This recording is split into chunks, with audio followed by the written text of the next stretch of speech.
subscribe. Assalamualaikum. Halo para sahabat seiman, semoga kalian selalu dalam lindungan Allah Subhanahu wa Ta'ala dan mendapatkan syafaat Rasulullah SAW. Dan jangan lupa untuk mendukung channel ini dengan cara subscribe, like, komen, bagikan sebanyaknya. Semoga channel ini bisa menambah wawasan kita semua tentang agama Islam dan mentaladani sejarah Islam. Amin ya Rabb. Kisah Hamzah dan Umar masuk Islam pada bulan Zulhijjah.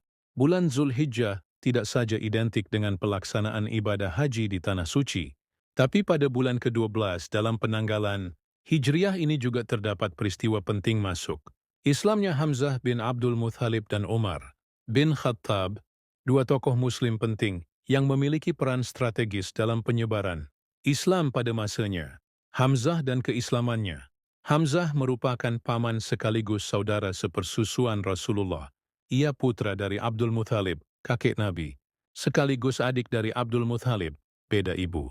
Secara nasab, ia memiliki status sosial cukup terhormat karena berasal dari Bani Hashim. Ia prefilisini hobi berburu. Tubuhnya yang kekar membuatnya lincah melewati bukit demi bukit untuk menangkap hewan yang sudah dibidiknya. Keberadaan Hamzah sebelum memeluk Islam tidak ikut menghalangi dakwah Nabi Muhammad, sebagaimana umumnya orang musyrik. Di saat banyak orang Quraisy menaruh curiga besar kepada Nabi, bahkan mencerca serta berusaha menghalanginya dengan macam ragam cara, Hamzah hanya diam. Ia beranggapan apa yang dilakukan ponakannya itu hal-wawan, tidak perlu terlalu berlebihan. Hamzah hanya merenungkan ajaran baru yang dibawa sang ponakan yang sedang menjadi perbincangan serius di tengah-tengah kaum Quraisy. Hari terus berlalu. Orang-orang Quraisy semakin serius melakukan segala upaya untuk menggagalkan dakwah Nabi Muhammad. Hamzah sendiri heran dengan ketabahan ponakannya itu menghadapi orang-orang Makkah yang sangat keras kepala. Hingga sekali waktu Abu Jahal secara kebetulan bertemu Nabi di bukit Syafa dan mencaci sepuasnya. Nabi hanya terdiam dan tidak merespon sama sekali. Hal ini tentu membuat Abu Jahal sewot karena merasa upayanya sia-sia. Tidak puas dengan apa yang dilakukannya, Abu Jahal meraih batu dan memukulkannya ke kepala Rasulullah. Abu Jahal kemudian segera merapat ke perkumpulan orang Quraisy. Pada saat yang bersamaan Hamzah baru pulang dari perburuannya dengan menenteng sebuah busur panah.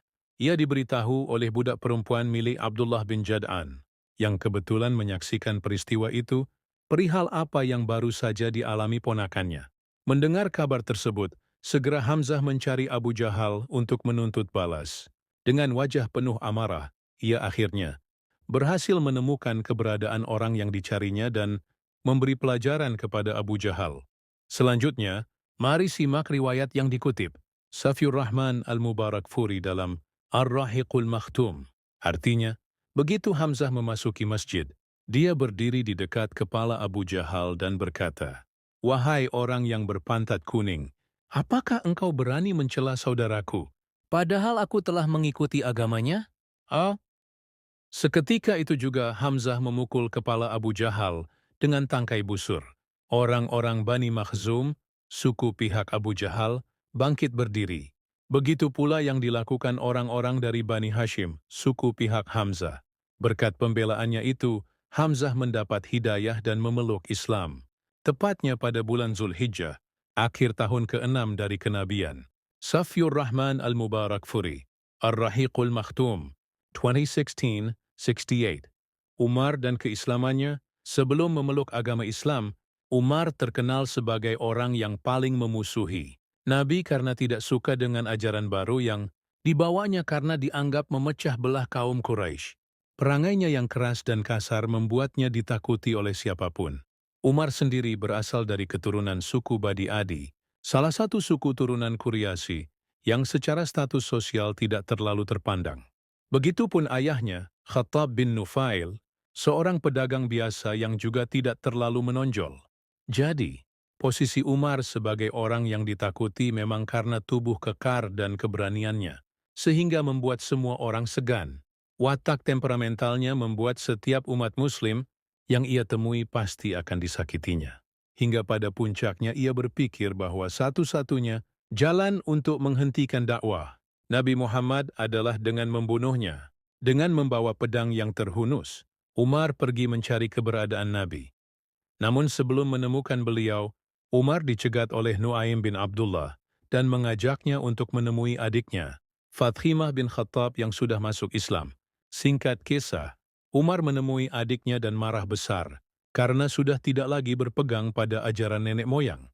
Namun ketika tahu di tangan sang adik ada mushaf Al-Quran, Umar meraihnya, lalu membacanya dan menemui lafal basmalah, kemudian membaca surat Taha ayat 41. Artinya, sungguh, aku ini Allah, tidak ada Tuhan selain aku, maka sembahlah aku, dan laksanakanlah solat untuk mengingat aku. QS Taha 41. Umar begitu takjub dengan lafal-lafal indah yang baru saja dibacanya dan mulai muncul benih cahaya iman di hatinya. Ia kemudian melanjutkan perjalanan mencari Rasulullah. Setelah bertemu Rasul dengan didampingi Hamzah, Umar berkata di depan Nabi, "Aku bersaksi tiada Tuhan selain Allah, dan Muhammad adalah utusan Allah." Umar memeluk Islam jarak 3 hari setelah Hamzah menjadi mu'alaf. Ibnul Atsir, Al-Kamil Fit Tarikh, 1987, Juz. On Hatred 601-604. Setelah Islamnya Hamzah dan Umar, dakwah Rasulullah semakin kokoh. Dua tokoh berpengaruh itu berjasa besar dalam penyebaran agama Islam. Sejarah mencatat, kedua sahabat ini aktif menyebarkan ajaran Islam dan terlibat di sejumlah medan jihad melawan kafir Quraisy. Bahkan Umar meneruskan misi dakwah setelah Rasulullah wafat dengan menjabat sebagai khalifah yang kedua.